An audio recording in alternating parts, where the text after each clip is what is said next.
And to do 350 or here 350 through Foxhole, I didn't see the final speed because we had to go early on the brake even before the compression. Good morning, comrades, welcome back to the channel. Welcome back not to the Nürburgring, although we will be driving it digitally on Assetto Corsa on the simulator of TS Customs of my dear friend and ex-colleague Tino. How are you doing? I'm fine, thank you. Thank you for the invitation and the opportunity. Yeah, so you're warned that there's going to be a sim racing content because of course Nürburgring is closed for now for winter reparations and construction works, etc, etc, and we'll have to wait and see for the real thing for later in the year. So now we can see or predict maybe more or less what the car could potentially possibly do. There are a couple of things of course that we need to take into consideration. First of course it's simulation. It's a sim, but although nowadays sims come very close. And by the way, if you want to find out more about Tino's self-built motion rig, check out video in the video description that we did with him together last year. Lots of explanation came to it. He has a couple of modifications done to it ever since, like this wheelbase extension that he's actually also selling, because to buy the sim it would be extremely pricey, but you actually started making products for the mainstream, I would say. So check out his YouTube channel and the website in the video description. Now, apart from simulation, some other important factors that play a key role, things that you cannot simulate on the sim that we see from many EVs, is namely suffering from the so-called heat management. They have to coast, they cannot go flat out. And although I am very confident and at the same time extremely biased, and Tino probably as well since we both work for Rimac, we believe that there is no problem when it comes to battery management, heat management, especially since I drove the car myself and I could see that there was actually no such issue. It was constantly delivering power, although Nürburgring Nordschleife is significantly different. Another thing that we cannot simulate and assume are of course tire degradation, brake degradation, and other factors such as track temperature. Well, you can't simulate it, you can simulate it, but it's not to such a precision that you would have in real life. Also, how dirty the track is, possibly wet, etc, etc. But we could still see what the car roughly could do. However, there is again another side note, because this is just a mod, which is actually was built first by someone that Tino and his friends from Assetto Corsa Croatia found online, and modified the car to be more appealing to, or like more realistic, based on the video information that is available on YouTube, the previous videos that Rimac did with showing the car acceleration, etc. So long story short, it's a work in progress. It's more about fun. Today's video, see how crazy it would be driving a 2000 horsepower car on the world's most demanding and crazy track. And yeah, I guess that's pretty much it. So let's hop in.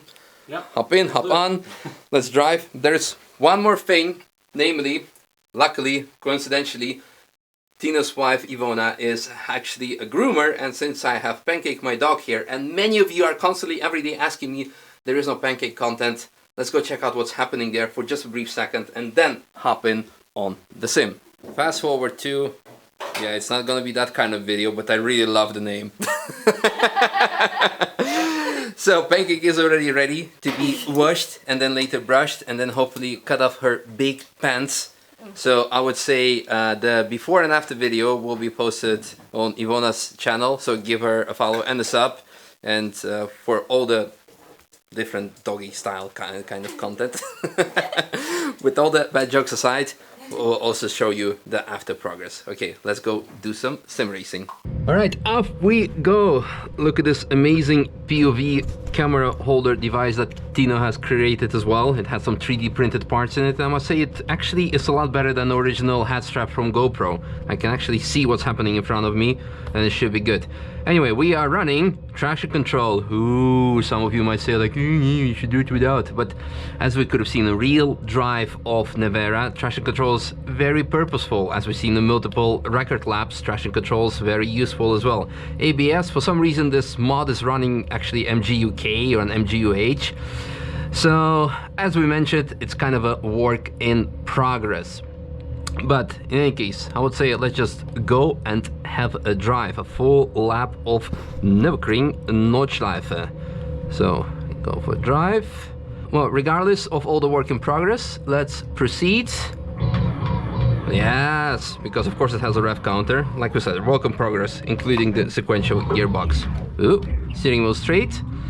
You will see throughout the lap that I'll be actually more on the brakes than I'll be on accelerator, because the car picks up the speed so fast that you're approaching certain sections with unbelievable speed, and of course you have to take the speed down before the corners. For example, here I think I was even, now we're actually quite okay going into Sabine Schmitz, and off we go. Usually we brake at the 2 kilometer sign on the left, but here we go way before on the brakes just to stabilize the car. On the gas early. The speed's already all ridiculous, barely making it. Now, Mate told me off camera their main concern with the car will be actually the tire and brake degradation, because of the same reason we can actually even see on the sim right now here, because it will be getting so hot. For example, with the Porsche 919, I know the theoretical predicted lap time was 4 minutes 30. And they eventually did only 5:19 because the limiting factor was the tire. And of course this is something we can also not simulate on the sim, the tire degradation, brake degradation, the heat management of the battery system. Well, you can see our ridiculous speed. So for example, here now approaching Schwedenkreuz with over 350, almost hit 365 there. That was fast enough for me. And actually Goran yesterday told me that they expect Nevera to hit indeed 350 at Schwedenkreuz. For example, GT2 RSMR is doing 300 barely. And to do 350? Or here, 350 through Vauxhall? I didn't see the final speed because we had to go early on the brake even before the compression. Brake, brake, brake. Going smoothly into Adenauer Forest, as far as you can call that smoothly. Can catch our breath before proceeding to Metzgesveld. Off we go. Probably here as well hit 300 kilometers per hour. We'll brake at the tree, at the rebel tree, like Jimmy Brabant likes to call it. Metzgesveld on the brakes towards James left, and to the right, and Cullenhart. Downhill section, so you have to go earlier on the brakes because the car, well, has to fight the gravity. Piff puff, brakes a bit. Barely made it. Miss, hit, miss. And here also, here we will go significantly sooner on the brakes, like right here into Weerseifen. Very tricky corner on the sim because you don't have the perception of speed. Okay, towards Breitscheid. Whew. We're probably gonna brake at the curb. Yeah, that's really good enough. Let's not mess it up here. Exmude. Now here comes the extremely tricky one, namely Lauda left, Lauda links. Every car, pretty much every car, normal street car, you can do it flat out. Here, no way. We're gonna brake a bit, stabilize the car, and even that, whew, barely made it. Going into Bergkirch, still on the brakes, even from Lauda left completely. Okay, go, go, go. The fast climb, and this is where you're gonna win lots of speed with a high power car. I mean, lots of time. Because of the extra power. I don't want to look at the speedometer even here for the fourth left-hander. Stabilizing the car, exceeding 300 kilometers per hour. This is barely possible. Hard to believe. Okay, braking point slightly before than the GT2 RS would do, because it would also brake significantly sooner. I don't know the speed I was doing through Moedkurve, because sometimes it's better not to look. And on the brakes soon for Steilstrecke. Proceeding towards Carousel. Also here, because the acceleration is from such a low speed, the car picks up speed significantly faster. That I think we tapped the barrier there. It's very tough to actually get the corners that proceed after another with lower speed, because the speed build up becomes so quick that where usually if you go with a base car from 0 to 100 in what 5 seconds, here you do it basically in 2 seconds. And then after that, shortly after, you actually doing 200 kilometers per hour with this car at 5 seconds or something. I'm probably talking nonsense, because to drive this thing and try to talk something, it requires lots of brain power, but it's a good preparation for next year. And by this I mean just me driving normal cars, not driving this car. Although hopefully maybe we'll do a lap with Nevera, and hopefully Mate will join me, because he's the world's best worst passenger, and that's always good for the video. Okay, we survived Brunchen, so that's good. Taking the curb through ice curve. Now it gets very tricky. Bumpy, bumpy, bumpy. Brake away before the jump, brake again after. On the gas smoothly with the throttle input. Okay, Plants Garden 2, big sideways jump, brake into bell of S, significantly more than with any other car. We made it. And also here into Schwabenschwanz, way early on the brakes. We'll be approaching the main straight soon. Yeah, okay, we made it. Where of course it really gets interesting. The understeer.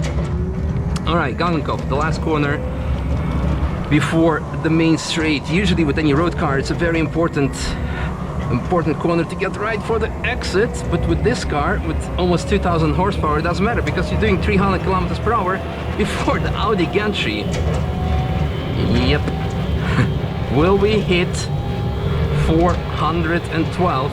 I think this is a bit faster than the normal car, so this is again also work in progress of the sim. Yeah, we're even going above 412. 426, we're hitting the speed record. Okay, let's go on the brakes way before the compression, just to stabilize the car, on the gas again, on the brakes again, dancing on the pedals. That was maybe, we made it. Alright. What did we do? 623 or 625. Yeah, 623.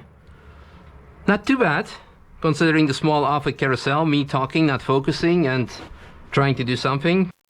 Whew, the McLaren GT3 wheel did well. Wow, it's crazy. First of all, it's really cool to see and feel how the sim is like transforming the forces and the actual like every bump, and it felt so natural to me to drive the track after not having driven any sim for 2 months or the real track for 2 months. I think by now, yeah, over 2 months almost. So really good job on that front again, Tino, for making such a great product. Yeah, what could I say? 6 minutes 20 something. As mentioned in the intro, a lot of things we cannot simulate, tire degradation, or of course the brake degradation, also brake overheating, the possible battery management as well, the heat management. But I think that everything together, probably there is a good sub 7 possible with all the good optimal conditions. But for that we'll have to see what the car will do potentially possibly next year. Hopefully that will happen next year. For that, subscribe, like, share, of course subscribe to Rimac, subscribe to Tino as well, and so you can for more sim racing content. And I think that's pretty much it. And maybe we can include the mod of the car in the video description that people can download and try to beat my time, because I'm sure people can go even sub 6 because this was not optimal. But also Porsche. Yeah, but maybe we improve the car so it won't go sub 6. Who knows? Yeah, maybe because it's too fast. It is too fast probably. I think it is too fast. This is definitely too fast because it was going over 420 and way too quick. It's definitely work in progress. Yes. I'm now interested about the other work in progress, is how far Ivona went with Pancake. So let's go have a look if Pancake is not bald. Although I wouldn't mind. All those hair. I mean, like here, had the sweater from Rimac yesterday. Also. Yeah. Well, you're also having Australian Shepherd, so get prepared for more. Oh, kisses! I guess someone liked being groomed. Wow, I have a completely new dog now. So white, so fluffy, so everything. You even cut your nails. The most important thing for me was get rid of the butt. But I guess for all of the full process and before and after, you can check out Ivona's channel and yeah, give her a follow. High five. Yes. Thank you so much for this amazing job. I have a new dog now.